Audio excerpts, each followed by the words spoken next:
जय हिंद। आज हम मैथमेटिक्स देखेंगे और वो भी हम बेसिक से देखेंगे। तो सबसे पहला जो हमारा चैप्टर होगा वो होगा हमारा प्रतिशत। तो जब हम देखते हैं तो हमें पहले प्रतिशत निकालना सीखना होगा और प्रतिशत है क्या। तो देखो, और लगभग ये वीडियो बड़ी होगी तो इसको पूरा देखना। पर का मतलब होता है यानी प्रतिशत। प्रतिशत का मतलब पर पे 100, यानी कि जो 1% होता है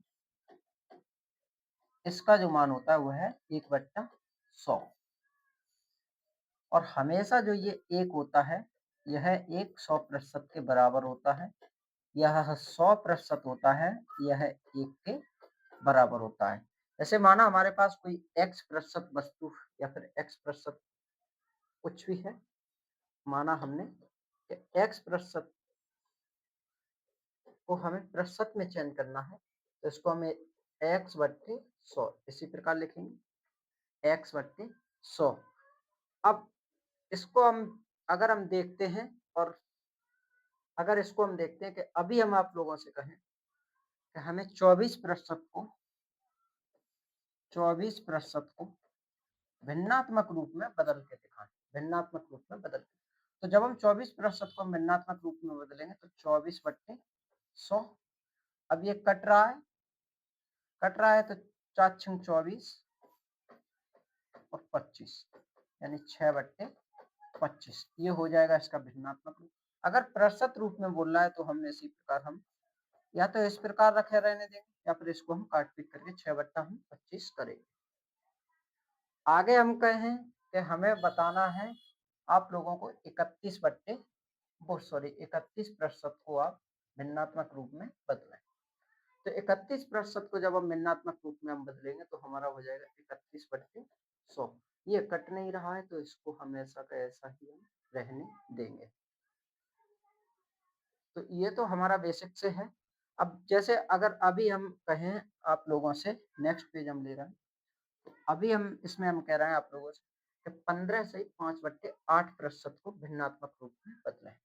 15 सही 5/8, 15 सही 5/8% को भिन्नात्मक रूप में बदलें।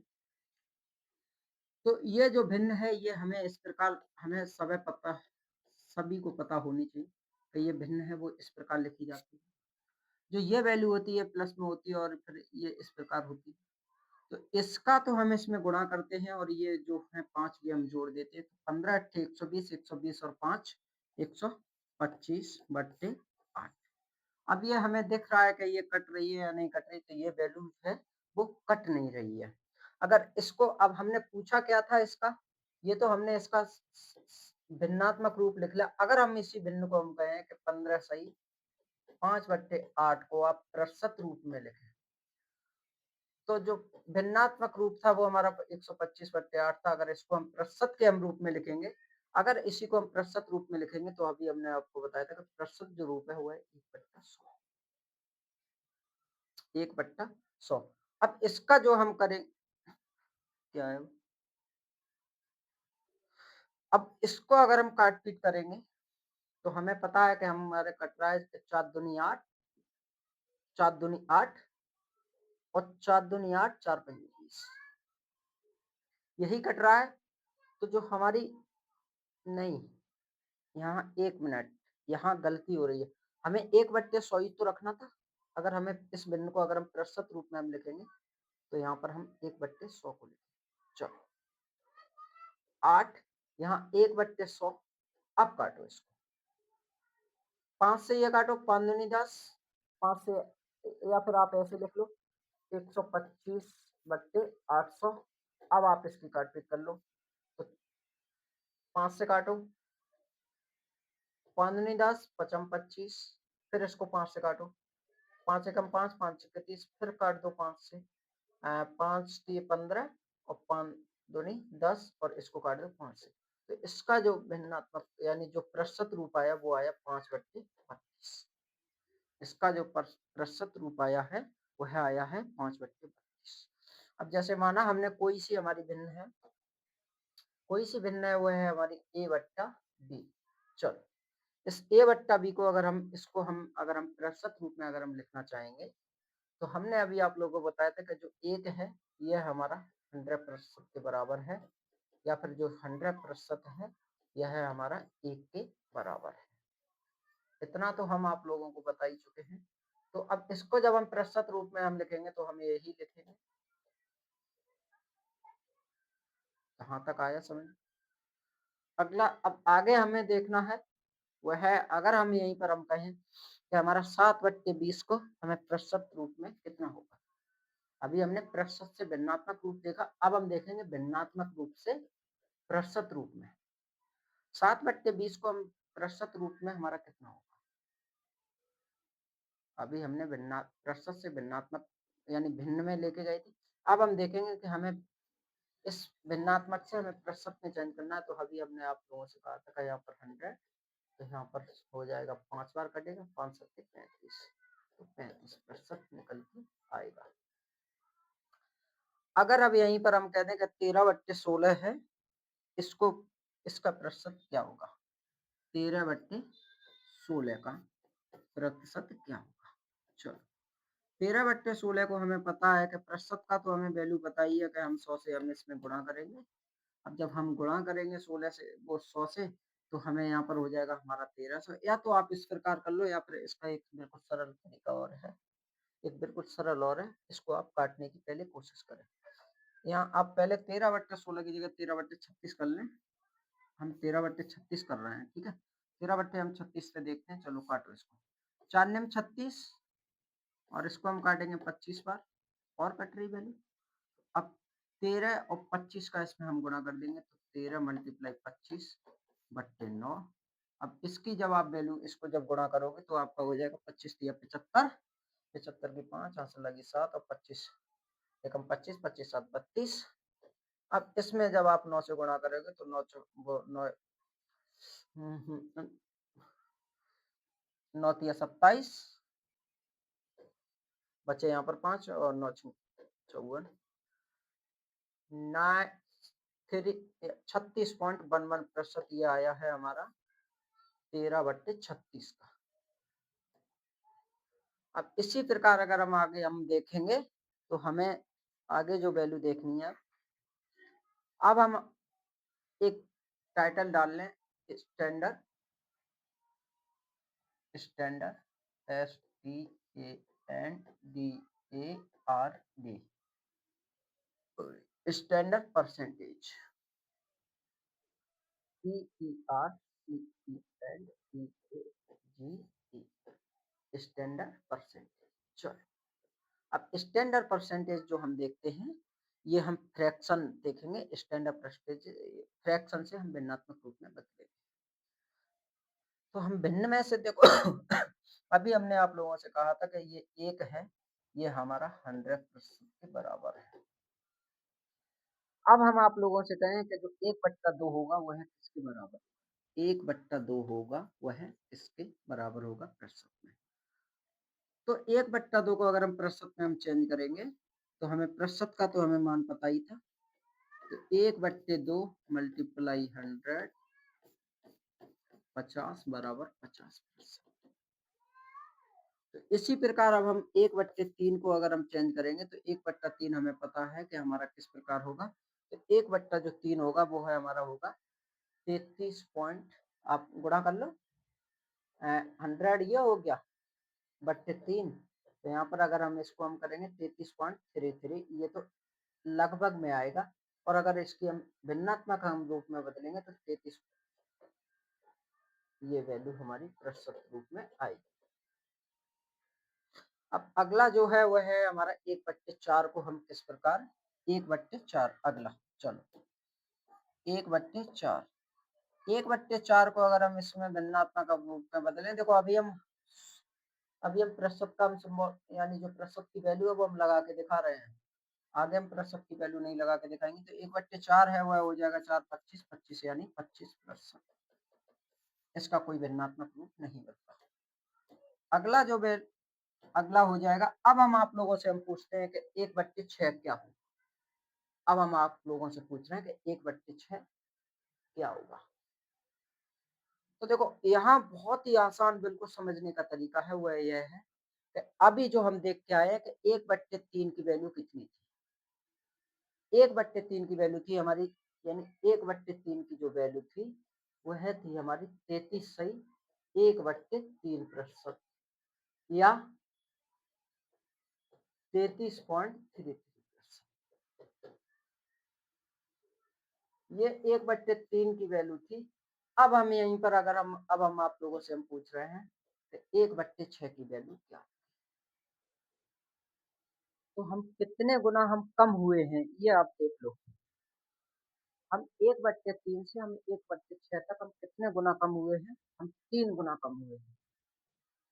तो जब हम 3 गुना कम हो रहे हैं तो हम यहाँ पर 1/6 या तो आप इस प्रकार निकाल लो, और इस प्रकार निकालेंगे तो बहुत देर हो जाएगी, टाइम भी लगेगा। टाइम भी लगेगा, 16 छक्के 96, बचे 4/6, इसको काट दो 2 3, तो 16 से ही 2/3 ये आ रहा है। और अगर इसकी हम एक्चुअल हम वैल्यू में जाएं, अगर इसकी हम, तो 16.66 देखो, इसके हम 3 गुना हम कम गए तो 16.66 ही आया। तो आसान तरीका है समझने का। अगला अगला अब हम आप लोगों से हम पूछ रहे हैं कि 1/8 की वैल्यू क्या होगी। चलो 1/7 की वैल्यू और 1/8 की वैल्यू। 1/7 की आप लोग को बताना है, 1/8 की वैल्यू। चलो 100 यहाँ पे आप काट दो, 8 एकम 8, 8 एकम 8, बचे यहाँ पर 8 यानी 12.5। ये बहुत काम आएंगी ये वैल्यू, बहुत ही। अब हम आगे हम इसी प्रतिशत को हम बदलेंगे। अब हम आप लोगों से हम पूछ रहे हैं कि 1/14 की प्रतिशत रूप में वैल्यू क्या होगी? 1/14 की, चलो 1/14 की वैल्यू क्या होगी? 1/14। तो इस 1/14 को हमें पता है कि हमें 100 से इसमें गुणा करना है। हम क्यों काट पीट करें यहाँ पर, हमें लॉन्ग में नहीं जाना है, इसलिए हमें शॉर्ट ट्रिक ही अपनानी है कि 1/14 की वैल्यू होगी वह क्या होगी। तो हमें पता है कि सब 14 ये हो गया। चलो ये आया है आपका 1/14 की वैल्यू। अब ये कहोगे कि ये कैसे आई? देखो, इसको हम 2 से काट रहे थे 50, और इसको हमने यहाँ पर 50, तो अब आप दोगे 749 और एक 50/। अब इसी को अगर हम एक्चुअल वैल्यू यानी हम लगभग में हम निकालेंगे तो हमारी कितनी वैल्यू निकलेगी, यानी दशमलव में 7.6 7.14 7.14 प्लस, ये हमारी लगभग में वैल्यू आ गई। यहाँ तक आप लोगों को समझ आया होगा। अब आगे हम देखते हैं, और आगे इसी में हम पेज को थोड़ा चेंज करें। चलो अब इसी में हम आगे देखते हैं कि हम आप लोगों से अब हम पूछ रहे हैं कि 1/16 की वैल्यू है वह क्या होगी? 1/16, 1/16 की वैल्यू होगी वह क्या आएगी? तो देखो, अभी हमने आप लोगों से हमने क्या कहा था कि जो हमारी 1/14 की वैल्यू आई है वह आई थी हमारी 7.14। तो हम आप लोगों से जो हम पूछ रहे हैं वह पूछ रहे हैं कि 1/16 की वैल्यू होगी वह क्या होगी? 1/16 की वैल्यू में देखो, हमें पता है कि हमें यहाँ पर 100 से गुणा करना होगा, तब हमें वैल्यू हमारी 1/16 की निकल के आएगी 50/8। फिर आप 2 से काट दो 25/4। अब नहीं कट रही तो 25 के 25 4 लो, 6 सही 1/4 ये वैल्यू आई थी हमारी। अब हम आप लोगों से हम कहेंगे कि हमारी जो वैल्यू है वो,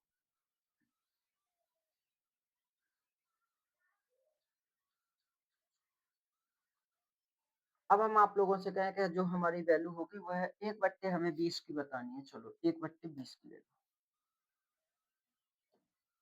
1/20 की वैल्यू हमें बतानी है। तो हमें पता है कि 1/20 की वैल्यू हो जाएगी, वो हमारी हो जाएगी 20 पंजे यानी 5%। और देखो, जब ये हम प्रतिशत अभी हम देख रहे हैं तो ये देखो कहाँ कहाँ काम आएगी हमारी। लाभ हानि, साधारण ब्याज, चक्रवृद्धि ब्याज, अनुपात समानुपात, दिशा, दूरी, ये बेसिक से है बिल्कुल। यहाँ से शुरू होगा मैथ पूरा। अब यहीं पर अगर हम आगे हम आप लोगों से हम पूछें, हमने 1/20 की देख ली और हमें जो इम्पोर्टेंट जो वैल्यू है वो हम आप लोगों से हम देख ही रहे हैं। अब हम आप लोगों से कहें कि हमारी 1/40 की वैल्यू क्या होगी। चलो 1/40, 1/40 की वैल्यू हमें पता है कि 40 दूनी 80, 40 पंजे 2.5% की वैल्यू आ जाएगी। तो ये आगे बहुत काम आने वाली है। अब हम थोड़ा अब हम 1/, से अब हम थोड़ा आगे बढ़े। एक चलो 1/50 की ओर देख, 1/50 ये आपका 2%। अब हम थोड़ा आगे हम चलते हैं। अब हम आप लोगों से कहते हैं कि 3/4, 3/4 की वैल्यू क्या होगी। 3/4 की वैल्यू क्या होगी। तो देखो 3/4 हमें पता है कि यहाँ पर हो जाएंगे 300, तो 300 आप काटोगे तो 75%। हमें हालांकि याद रखना है, हमें इतना तामझाम नहीं करना है कि हम यहाँ पर अगर हम आपको निकाल के दिखाएं, हम कहें कि 3/4 की वैल्यू क्या है, आप लोग तब इसमें 100 का गुणा करो या फिर इससे इसको काटो कि 25 बार ये कटा फिर ये 75 आया।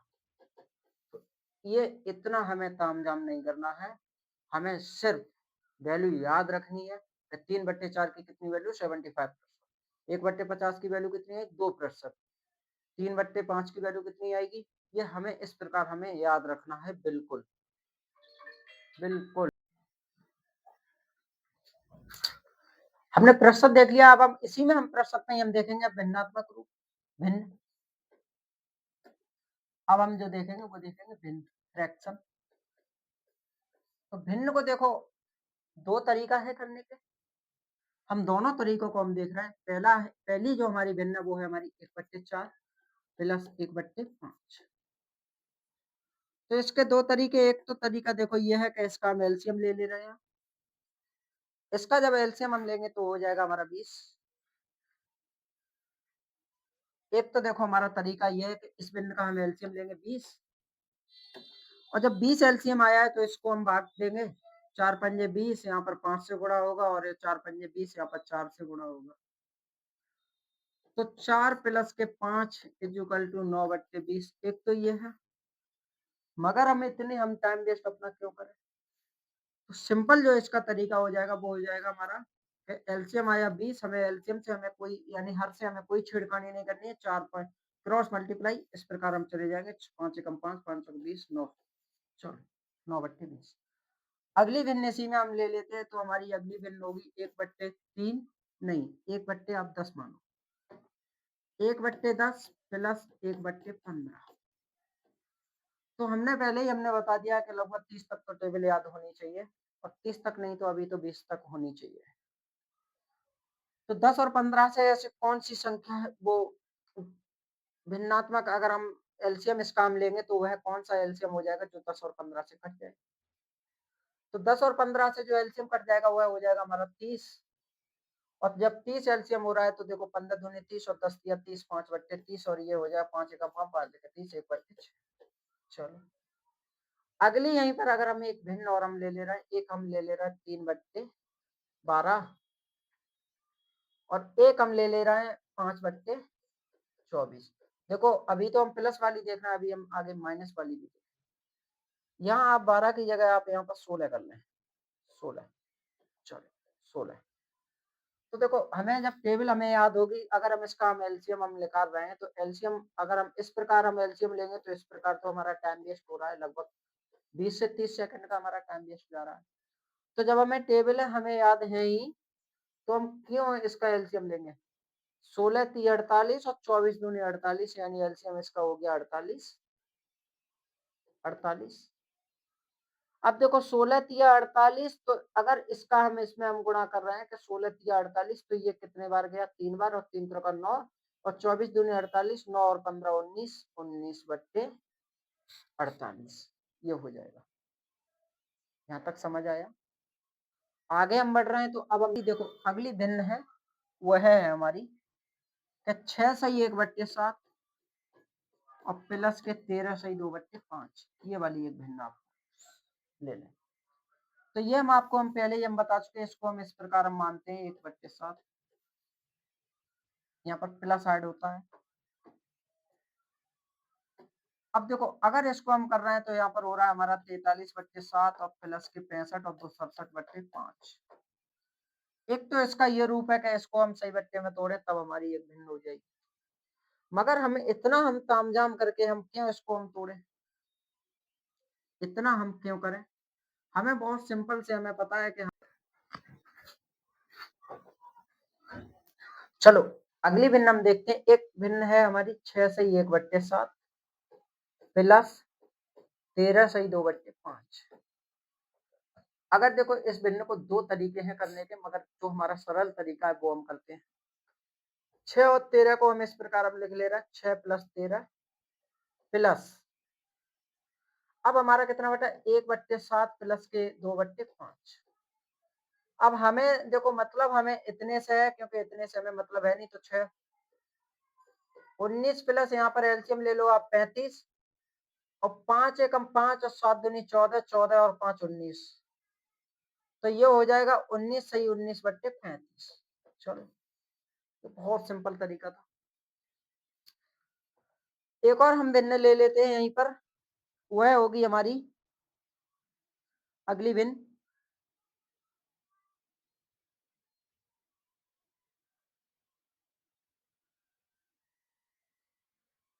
एक भिन्न और होगी हमारी कि 44 सही, वो 44 प्लस 5 सही 5/6। या आप लोग बताएं ये हम किस प्रकार हम लिख सकते हैं, ये आप लोग बताएं। तब हम आगे हम अब जो माइनस की और भाग की जो भिन्न और रहेगी ये हम कल देखते हैं या अगली वीडियो में देखते हैं, क्योंकि वीडियो हमारी पहले से बहुत बड़ी हो गई है, लगभग 30 मिनट की वीडियो हो गई है। तो इस वीडियो में हम हर चीज नहीं देख सकते। हमने आप लोगों का लगभग 3 घंटे का काम हमने 20 से 30 मिनट में ही खत्म कर दिया, और इतना कुछ 3 घंटे में हो पाता।